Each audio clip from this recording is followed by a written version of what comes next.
much for tuning in to Dalsan TV English News, Somalia's premier TV station. My name is Abdelrazak Ali and we have a lot lined up for you on this day of 2nd November 2022. But first, let's have a look at the highlights.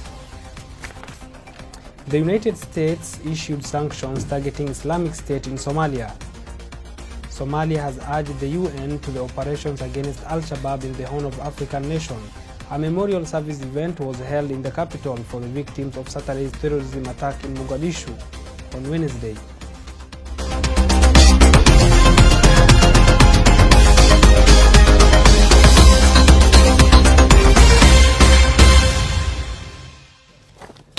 Good evening and welcome back. The United States has issued sanctions targeting Islamic State in Somalia, designating members of the group and others it accused of being involved in a terrorist weapon trafficking network in East Africa. Also designated was Isa Mohammed Yusuf, who Treasury said is an ISIS Somalia weapons and logistics facilitator in Bari in Puntland and arms smuggler. Abdurrahman Fahiye Isa Mohammed, who it had said is an ISIS Somalia emir, and Mohammed Ahmed Kahiye, who Treasury said is the head of the Amniyat Al-Shabaab intelligence wing, among others. Now elsewhere, suspected Al-Shabaab fighters have hijacked an ambulance in Mandera County near Kenya's border with Somalia. After suspected Al-Shabaab militants ambushed an ambulance transporting patients to a hospital in El Wah, Mandera County, 4 persons are still unaccounted for. The attack happened on Tuesday night as a driver raced carrying a patient and 2 paramedics. According to police, a significant operation that was later carried out failed since the attackers had already crossed the border into Somalia with the Kenyans. Such officials, all of the victims are locals and there is a good probability they will be freed. Police reported that as of Wednesday, Somalia has not provided any information on the missing people. The 4, according to witnesses and police, included 2 Lafayette sub-county hospital paramedics, a patient, and the ambulance driver. They were traveling to El Wah Hospital for referral services. The 4 were identified as 40-year-old patient Maulid Abdi, the driver Hassan Sha'ban, Abdirashid Bilo Hussein, and Adan Dai, who are also Lafayette Hospital employees. George said that the head of Northeastern Police reported that the incident took place about 5:50 p.m. He claimed the victims had been driven through Homar Hota, which is close to Wante towards Somalia. Such attacks are frequent and they are typically resolved via communication and the assistance of local elders. Terrorists frequently breach El Wah, which is close to Kenya-Somali border, and attack at will. The terrorists lectured the people present in 2 mosques nearby weeks ago, urging them to join them in their struggle against non-Muslims. Before fleeing, they also attacked 2 communication masts.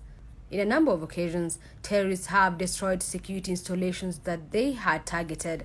They occasionally hurl explosives, but they don't go off.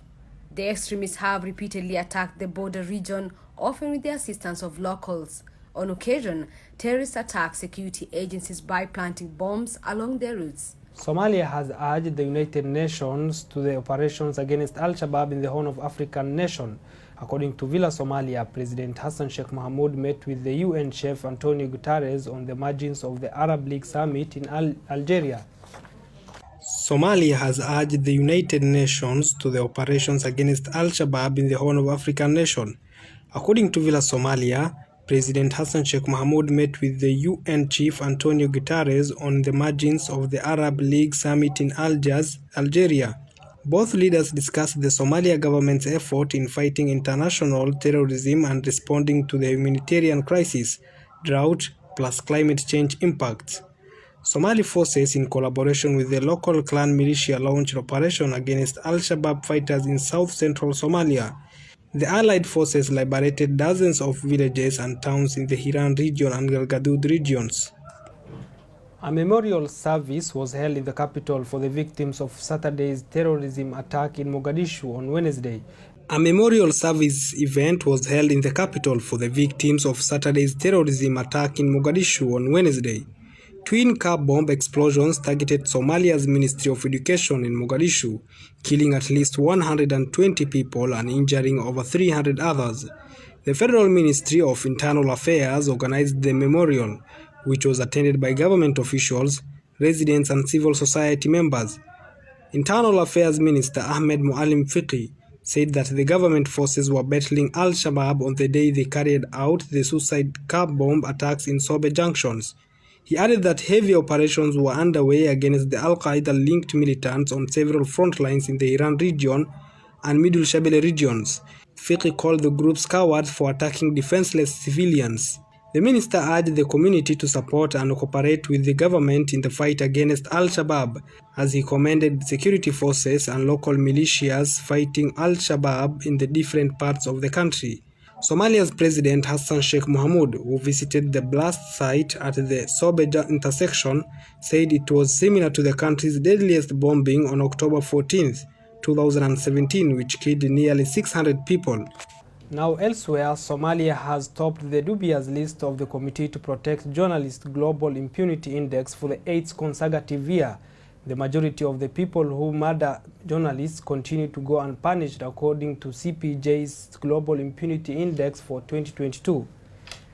Somalia has topped the dubious list of the Committee to Protect Journalists Global Impunity Index for the 8th consecutive year.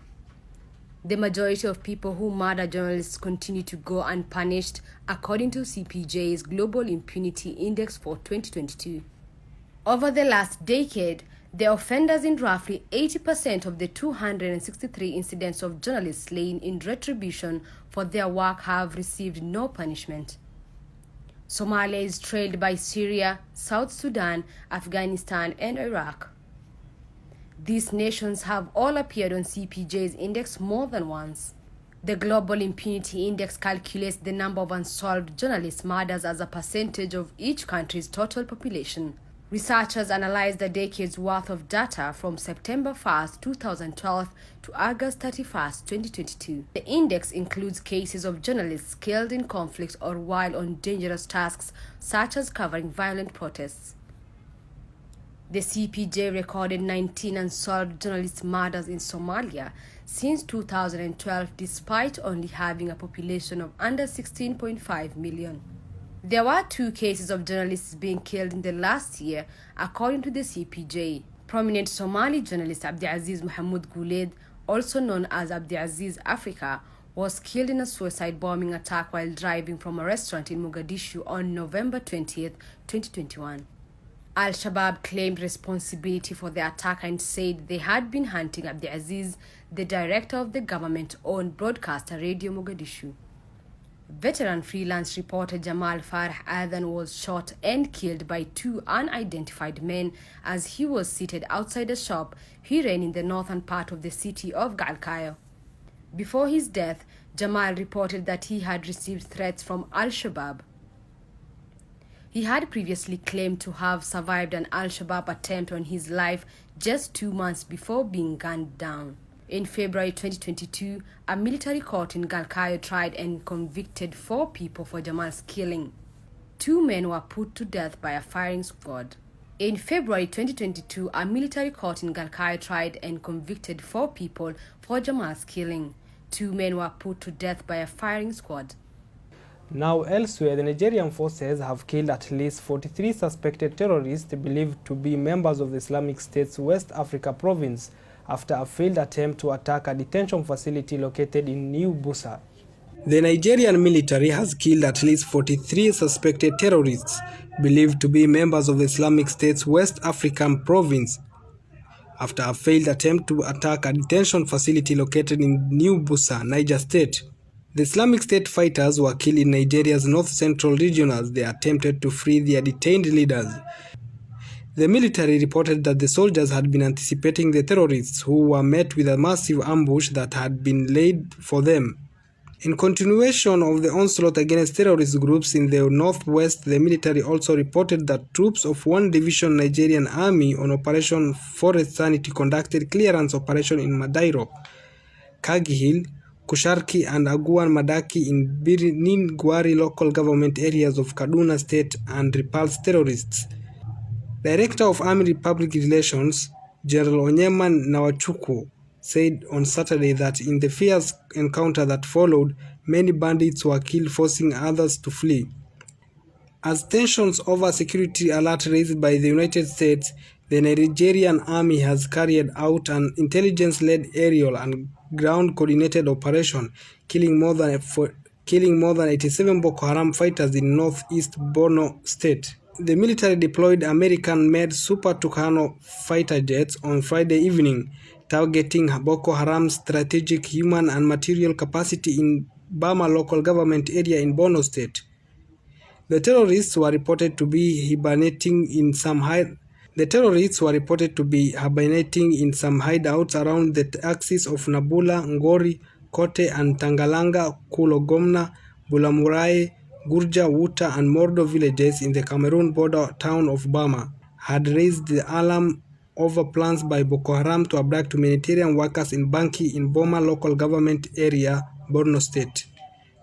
An information advisory released by UNDSS noted that there was a reason to believe that the insurgents planned to abduct humanitarian workers. We have come to the end of Dalsan TV English News. Thank you so much for tuning in to Dalsan TV. My name is Abdulrazak Ali.